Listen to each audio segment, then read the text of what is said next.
For this project, we're going to make an advent calendar using mini muffin tins.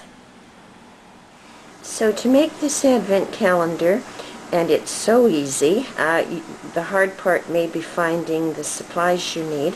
You need a muffin pan, the mini muffins with 24 cups in them, and this one is by Baker's Secret. And you also need this magnetic 3D dots. This is by EK Success, and it's a magnet on one side, and on the other side there's an adhesive, so you'll be using that to attach your covers to the tin. Next, you figure out how big of a circle you need. Will depend on your tins, I suppose. For this one, I cut a circle that is 2.5 inches in diameter, and that is just slightly larger than the size of the cup, so I'll be able to attach the magnet at the back. So using I traced a glass to make my circle. I had one that was exactly the right size, but you could also use a punch or a die cut or your Cricut machine or whatever. You then need 24 circles out of scrapbook paper or cardstock, and I suggest using 3 different kinds, so that would be 8 circles of each kind. So you cut your 24 circles and decide how you want to arrange them. I've used Snowy Joe, the Snowy Joe line from Imaginus. Is that how you pronounce it, Imaginus? And that's double-sided paper, so I've decided to use the 4 colors that I bought with the 2 sheets of paper. And I'm also going to cut out white circles of cardstock and glue it on the back just for some additional strength.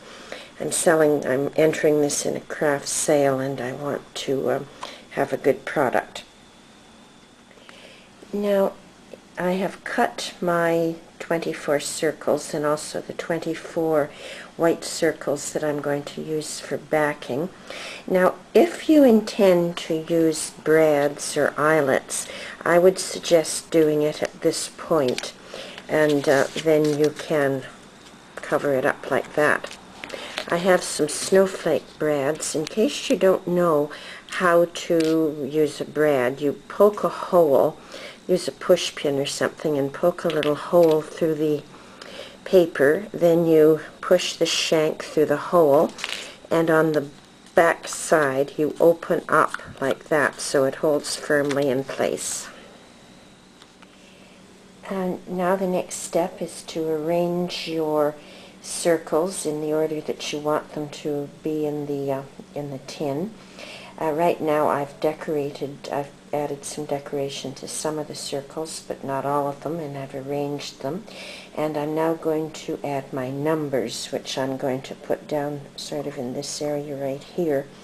I plan on doing mine by hand with a gel pen, but you could also use stickers or rub-ons or computer-generated text or anything at all that works for you. The numbers are attached now.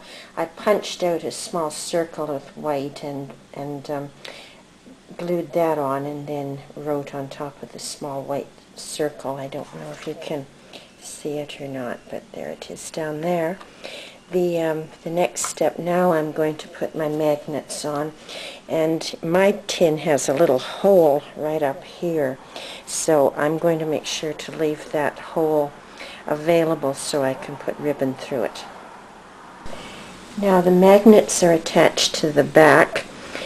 You'll need at least 2 strips of magnet, otherwise they won't hold, but they do hold, quite nicely. I don't know that I'd recommend hanging it from the wall because they're not that solid, but for ordinary use I think this magnet is going to hold quite well.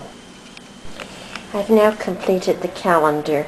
I've finished trimming. I've used some little red velvet bows that are sold where Christmas ribbon is sold. I've added some glitter and a few little glittery stars and put a ribbon at the top.